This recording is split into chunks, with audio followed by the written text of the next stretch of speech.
Bonsoir mes amis et bienvenue dans cette nouvelle vidéo de notre série sur la littérature classique russe. Ce soir, nous allons nous plonger dans Oblomov, le célèbre roman d'Ivan Gontcharov, pour en explorer notamment la dimension psychologique. Au programme de cette vidéo, je vous propose une brève présentation de l'auteur et du contexte historique du roman, un résumé narratif de l'histoire, puis une analyse fine et nuancée du personnage principal Oblomov, son inertie, son rapport au temps, sa peur de vivre et le confort comme piège, sans oublier un éclairage sur la relation singulière qu'il entretient avec son valet Zahar. Mon objectif ce soir est de vous faire découvrir la richesse psychologique de ce roman, de façon accessible, en montrant comment il nous parle encore aujourd'hui, et comment nous pouvons en tirer quelque chose de concret pour mieux comprendre nos propres élans, nos hésitations et aussi cette peur de vivre qui parfois nous traverse.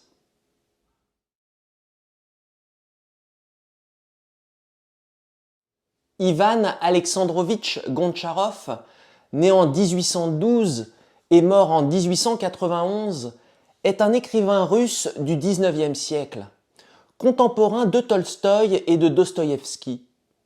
Gontcharov est l'un des représentants du roman réaliste russe.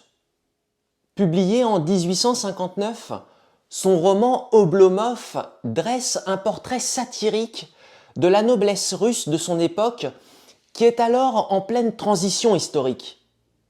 En effet, la Russie est à la veille de l'abolition du servage, qui a lieu en 1861. Et donc, une vieille classe de propriétaires terriens voit son monde traditionnel vaciller.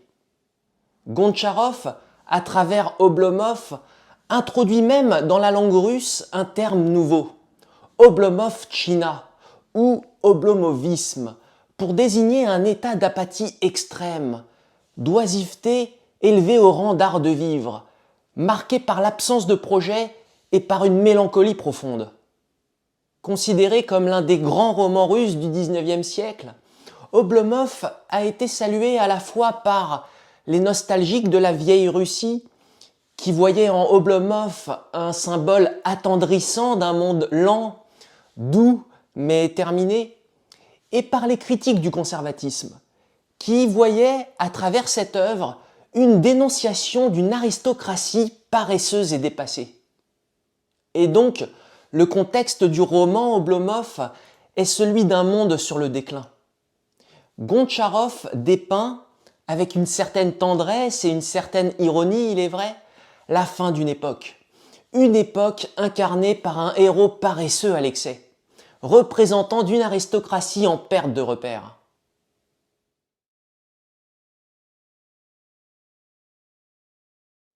L'histoire de Oblomov se déroule en grande partie à Saint-Pétersbourg, vers le milieu du XIXe siècle.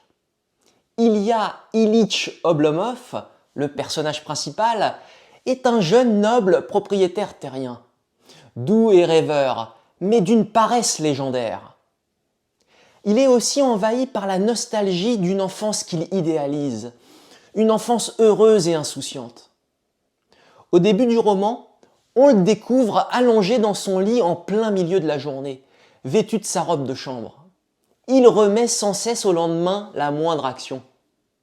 Par exemple, il reçoit une lettre alarmante de l'intendant de son domaine rural, Oblomovka, l'informant que la situation financière de ses terres se dégrade et qu'il devrait se rendre sur place pour prendre des décisions urgentes. Mais Oblomov, engourdi, ne parvient même pas à sortir de sa chambre pour s'en occuper. Cette inertie initiale donne le ton. Oblomov préfère rester allongé à rêvasser, plutôt que d'affronter le réel et la réalité objective. La première partie du roman nous montre une journée type d'Oblomov, qui est rythmée par les visites de quelques connaissances. Ses rares amis et visiteurs tentent en vain de le faire bouger. Son vieil ami d'enfance, Andrei Stolz, finit par arriver et joue un rôle crucial. Stolz est tout l'opposé d'Oblomov. Actif, énergique, travailleur et rationnel, et il s'est donné pour mission de tirer Oblomov de sa léthargie. Grâce à Stolz, Oblomov accepte finalement de quitter son appartement. Stolz l'emmène dans le monde extérieur, où Oblomov fait la connaissance d'Olga Sergeyevna, une jeune femme cultivée et vive dont il tombe éperdument amoureux. Pendant un temps, l'amour donne à Oblomov l'élan qui lui faisait défaut. Amoureux d'Olga, il sort de sa torpeur et envisage même de faire d'elle sa femme. On voit alors un Oblomov transformé, du moins en apparence. Il fait des promenades, il lit des livres qu'Olga lui recommande, et il tente de s'intéresser davantage au monde. Olga, de son côté, espère réveiller en lui l'homme d'action qui sommeille. Une idylle naît entre eux, pleine d'espoir. Cependant, très vite, les vieux travers d'Oblomov reprennent le dessus. Sa peur profonde du changement et des responsabilités le paralyse. Il procrastine dans les préparatifs du mariage. Il tarde à mettre de l'ordre dans sa vie comme le souhaiterait Olga. Et il finit par lasser la jeune femme. Consciente qu'Oblomov ne surmontera sans doute jamais vraiment son inertie, Olga, le cœur brisé, rompt leurs fiançailles. Elle part en voyage à l'étranger pour tourner la page. Après cet échec sentimental douloureux, Oblomov se replie plus que jamais sur lui-même. Déçu par l'amour et incapable d'adopter le rythme actif du monde, il retombe dans son oisiveté chronique. Il quitte Saint-Pétersbourg et s'installe à la campagne, où une veuve bienveillante, Agafia Matveyevna Pchenitsina, prend soin de lui. Dans cette vie retirée, Oblomov trouve un confort domestique sans exigence. Quand je parle de confort domestique sans exigence, je veux dire un quotidien très simple, stable, prévisible, dans lequel aucune pression, aucun changement, aucune demande extérieure ne vient troubler sa tranquillité. Et donc, Agafia, avec bonté, lui prépare de bons petits plats et s'occupe du quotidien, ce qui convient parfaitement à Oblomov. Oblomov vit alors ses dernières années dans une paix douce mais stagnante, loin de toute agitation. Mais son mode de vie sédentaire et son manque total d'exercice finissent par avoir raison de sa santé. Il meurt relativement jeune, emporté par une maladie sans nom, lente et silencieuse, née de son inertie. Oblomov meurt de sa paresse. Avant la mort d'Oblomov, Andrei Stolz, toujours loyal, avait tenté jusqu'au bout de sauver son ami. Je veux dire de cette inertie dans laquelle Oblomov s'était installé pour fuir la vie. Cette inertie à la fois cause et conséquence de son profond mal-être. Et donc Stolz était venu voir Oblomov peu avant sa mort, mais il constatait avec tristesse qu'Oblomov s'était définitivement enfoncé dans son choix d'une vie sans effort. Stolz était donc reparti avec à ses côtés Olga, qu'il avait retrouvée entre-temps, puis épousée après la mort de son ami, pour vivre avec elle ce bonheur actif, ce bonheur réel ici-bas, qu'Oblomov avait laissé passer. Zahar, le vieux serviteur d'Oblomov, se retrouve démuni après la disparition de son maître, allant jusqu'à la mendicité tant il était dépendant de lui. La dépendance de Zahar envers Oblomov était évidemment matérielle et financière, mais pas seulement. Elle était aussi affective, psychologique et même existentielle. Le roman se conclut donc par le destin mélancolique d'un homme qui aura laissé filer sa vie par peur de la vivre, et par le contraste entre ce destin et celui de ses amis qui, eux, ont choisi de vivre pleinement.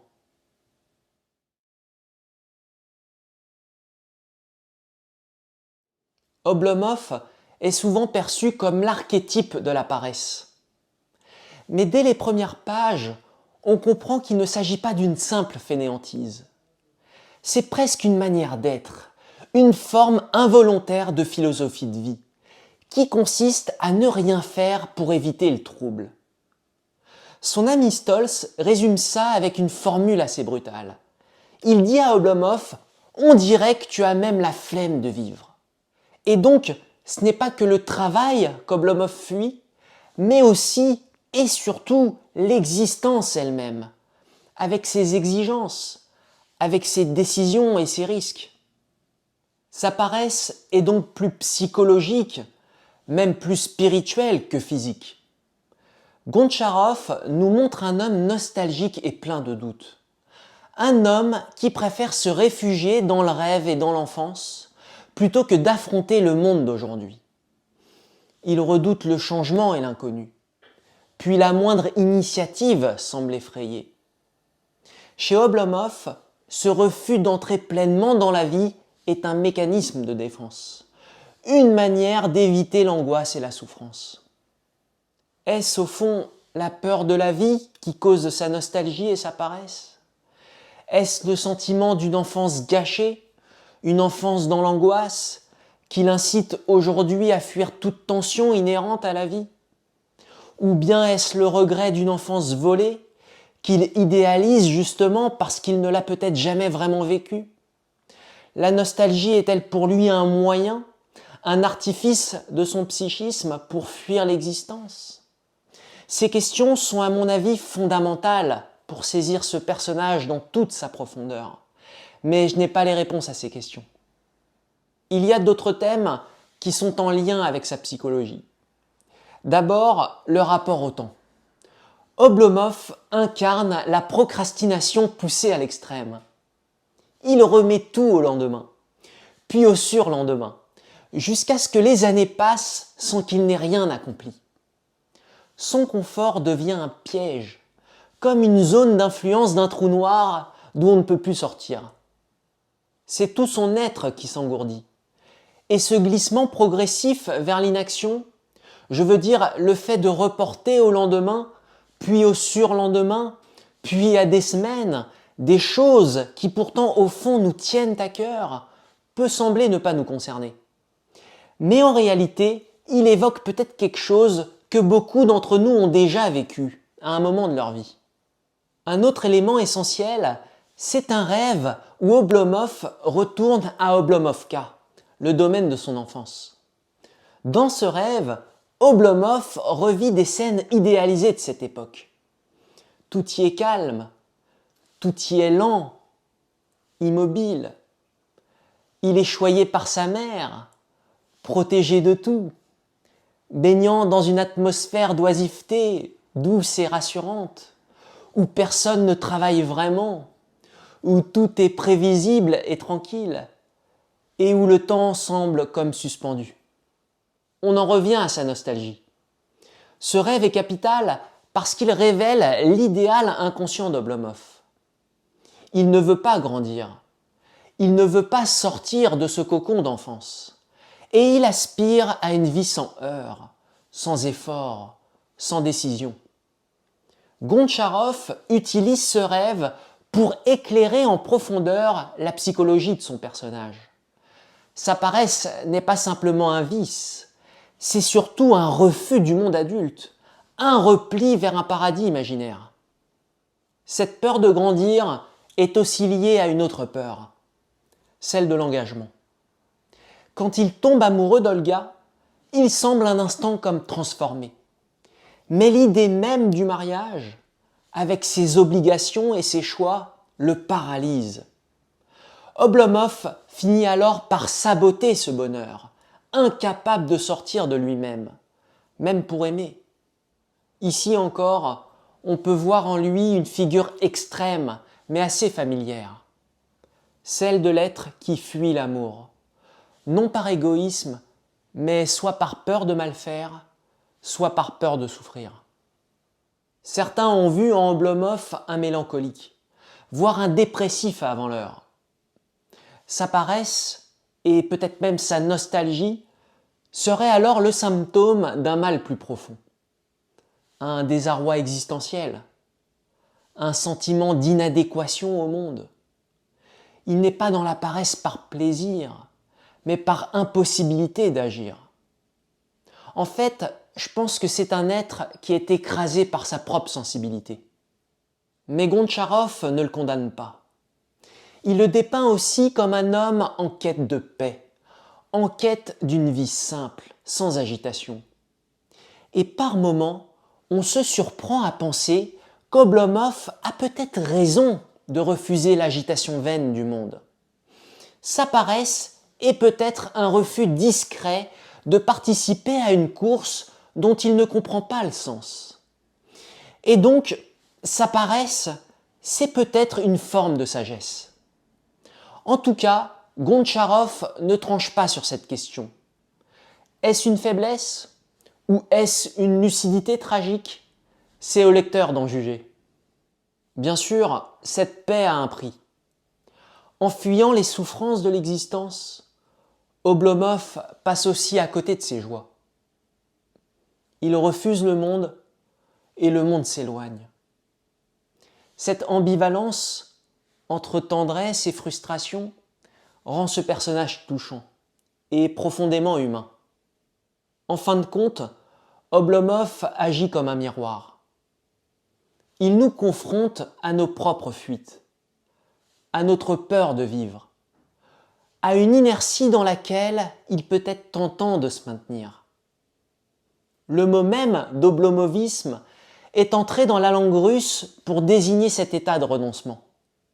Plus d'un siècle et demi après sa création, le personnage d'Oblomov reste une figure universelle de l'homme qui, par peur ou par douceur ou par quête de la paix, finit par s'effacer du monde.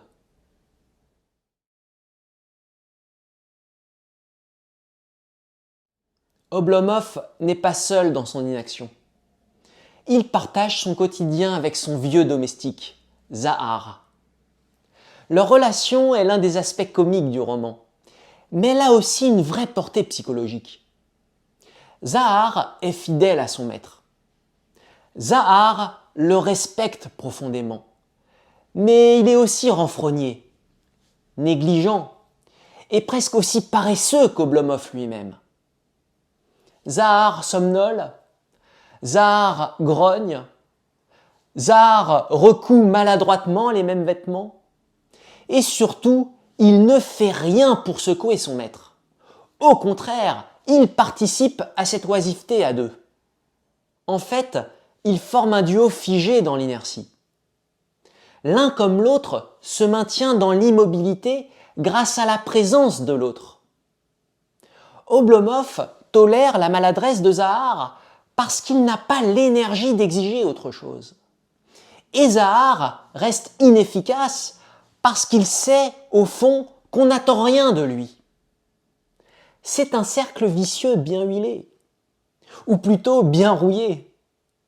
En fait, ils entretiennent mutuellement une routine figée, où rien ne bouge. Mais derrière ce quotidien comique, il se cache une forme de codépendance. Oblomov a besoin de Zahar pour ne pas sombrer dans la solitude, pour avoir quelqu'un qui s'occupe du minimum vital. Parce que sans lui, il serait forcé de se lever, de sortir, de vivre. Zahar, lui, a besoin d'Oblomov. Il a bâti sa vie autour de lui, et il ne sait rien faire d'autre. Leur lien est ancien et fusionnel. C'est une relation étrange entre une sorte de vieille nourrice masculine et un enfant capricieux qui est devenu maître. Psychologiquement, cette relation met en lumière la grande indulgence d'Oblomov. Il n'a pas la volonté de changer son valet, parce qu'il n'a pas non plus la force de se changer lui-même. Oblomov préfère donc supporter les petits désagréments, plutôt que d'exiger quoi que ce soit de Zahar ou de lui-même. N'oubliez pas, Oblomov est un homme sans dureté, sans violence, mais aussi sans volonté. À travers Zahar, on perçoit aussi le prolongement de l'enfance d'Oblomov. Je veux dire par là qu'Oblomov continue de se faire choyer, de se faire soigner, de se faire gronder, tout en étant censé être le maître. Cette inversion des rôles dans cette relation empêche toute maturité réelle. Car aucun des deux ne prend la responsabilité de vivre de manière adulte et autonome. Et chacun, à sa façon, maintient l'autre dans son rôle. L'un rêve, l'autre grogne, et rien ne change. Il y a aussi entre eux une tendresse non dite. Ils se chamaillent, ils se réconcilient, et ils ne peuvent pas se quitter. Cette relation met également en lumière une vérité triste. L'environnement d'un être peut parfois figer sa trajectoire. Je veux dire par là que si Oblomov avait eu un serviteur énergique, ou aucun serviteur du tout, il aurait peut-être été contraint de bouger. Mais avec Zahar, aussi lent que lui, tout était réuni pour que l'inaction persiste. Et quand Oblomov meurt, Zahar, totalement dépendant, se retrouve perdu, réduit à la mendicité. Il perd son maître, mais surtout, il perd le centre de sa vie. Leur relation, au fond, raconte l'histoire de deux êtres faibles qui se soutenaient, mais sans le dire ouvertement, et sans vraiment s'en rendre compte, jusqu'à ce que la mort les sépare.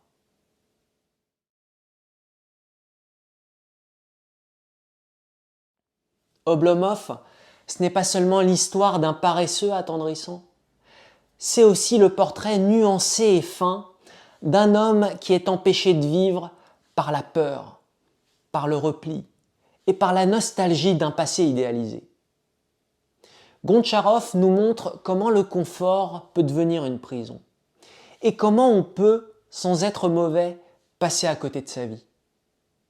Dans ce livre, cette existence figée est donc marquée par la nostalgie, par la mélancolie, par le refus de grandir, par la peur d'aimer, et aussi par cette étrange paix qu'Oblomov finit par trouver loin de tout. Sa relation avec Zahar, à la fois comique et touchante, révèle une dépendance mutuelle, mais aussi une tendresse et une indulgence réciproque non dite. Ce roman ne juge pas. Il ne fait que tendre un miroir au lecteur. Et plus d'un siècle plus tard, Oblomov continue de nous parler. À chacun d'y voir un avertissement, à chacun d'y voir un écho, ou peut-être même une leçon de compassion. Parce que, en refermant ce livre, on reste tout de même partagé entre l'affection pour Oblomov et le regret de tout ce qu'il aurait pu accomplir, de tout ce qu'il aurait pu être. C'est ce mélange qui fait de ce texte une œuvre profonde et passionnante du point de vue humain. Je vous remercie de votre écoute. N'hésitez pas à partager vos idées en commentaire, aussi à liker la vidéo et à vous abonner à la chaîne si ce genre de contenu vous intéresse. Je vous dis à très bientôt sur la chaîne dans une nouvelle vidéo.